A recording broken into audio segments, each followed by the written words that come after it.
Hello friends, praise lord. நான் தான் உங்கள் ஜோஷியா வந்திருக்கேன். இன்றைக்கி என் கூட யார் வந்திருக்காங்க தெரியுமா? என்னோடய ஃப்ரெண்டு வந்திருக்காங்க. யாருன்னு அவங்கக்கிட்டே கேட்டுடலாமா? ஹலோ ஃப்ரெண்ட்ஸ், நான் தான் உங்கள் காட்சன் வந்திருக்கேன். இன்றைக்கி நம்ம யாரை பற்றி பார்க்க போகிறோம் தெரியுமா? யோனான்றவங்களை பற்றி தான் பார்க்க போகிறோம். அவங்களுக்கும் ஏசப்பாவுக்கும் நடுவில் என்னெல்லாம் நடந்துச்சுங்கிறத நம்ம இந்த கதையில் பார்க்கலாமா? Hello friends, praise lord. நான் தான் உங்கள் ஏஞ்சல் அக்கா வந்திருக்கேன்.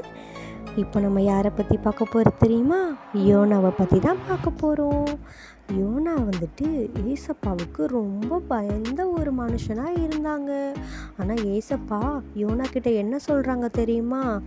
நினிவேங்கிற ஒரு ஊருக்கு போயிட்டு என்னை பற்றி நீ அவங்கக்கிட்ட சொல்லணும்னு சொல்லிட்டு ஏசப்பா சொல்கிறாங்க.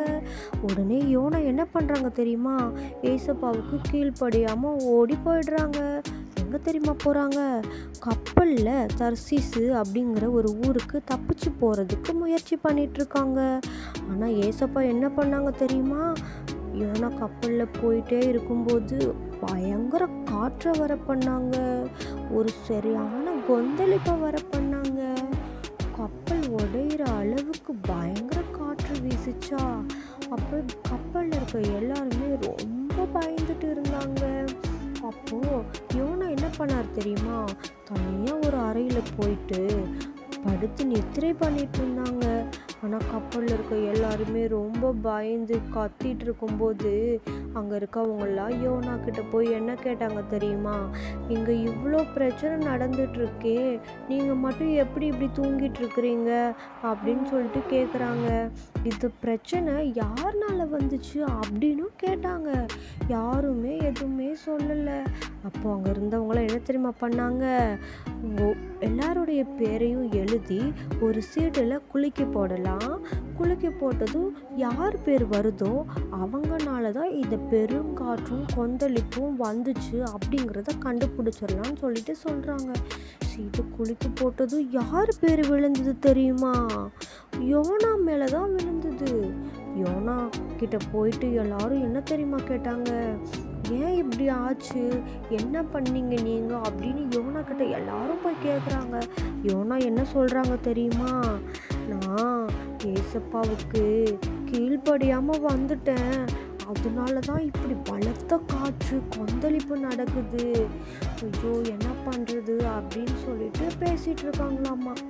உடனே என்ன சொல்கிறாரு யோனா அங்கே இருக்க ஜனங்கள்ட்டெல்லாம், என்னை இந்த கடலில் தள்ளி விட்டுருங்க, நான் போயிடுறேன், நான் போயிட்டேன்னா அந்த கொந்தளிப்பெல்லாம் போயிடும், நீங்களும் பத்திரமா இருக்கலாம் அப்படின்னு சொல்கிறாங்க.